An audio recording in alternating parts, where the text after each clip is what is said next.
Breaking up big tech companies, a major topic in last night's Democratic debate. Senator Elizabeth Warren leading the charge here, arguing that companies like Amazon have become monopolies. You get to be the umpire in the baseball game, or you get to have a team, but you don't get to do both at the same time.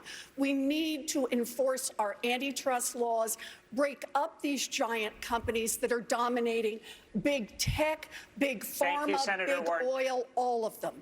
Not all the Democrats backed Senator Warren on this. Lou Basenese of Disruptive Tech Research is here. Andrew Yang, for instance, Beto O'Rourke. They said, yeah, Warren, you've got the problem right, but you're diagnosing it the wrong way. What do you think? Look, I'm tired of this broken record coming out of Washington that says we need to break up big tech. It's just not feasible. There's no practical way to go about it. I do think that some of the other candidates came up with solutions that make much more sense. I mean, we need to protect our data, treat it as personal property.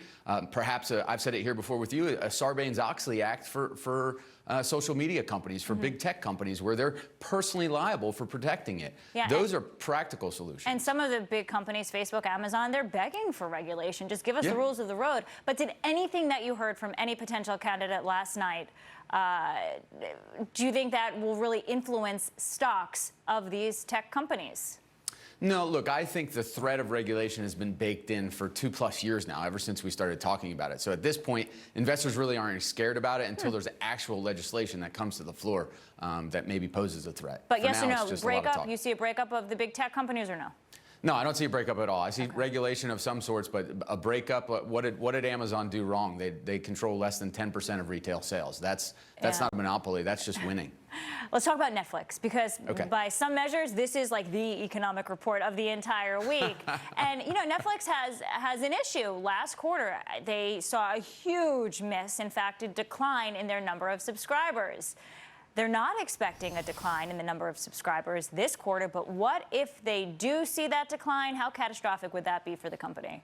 Look out below. I think that, you know, investors would bail and this stock would test 52-week lows. I mean, it's really, in my opinion, it's a can't-win quarter for Netflix because everyone's so afraid of the competition coming from Apple and Disney. If they report good numbers, they're going to just chalk it up to, hey, it's their last hurrah before the competition heats up. And if they report terrible numbers, they're going to say, look, they're already feeling the impact of increased competition. So I really don't know what Netflix can do to win here. Stranger things have happened. Yes. Lou, you know, I mean, you can't just write off Netflix. Look at all the content that they produce. Look at all they're expected to announce 7 million new subscribers in the last quarter. That's a lot of paying customers. It's a lot of paying customers. You hit the nail on the head with content. Content is king. It's a marathon here, though, not a sprint, right? So quarter over quarter really doesn't matter. You're going to see Netflix is going to have to consistently, year over year, come up with good content, replace the old content that they lose licensing to. And that's really the name of the game for all these streaming players. Yeah. Lou Basenese, we'll leave it there. Thanks for the time. Thanks, Lauren. Yeah, let's pick up on that, though, because some of that competition in the streaming wars has...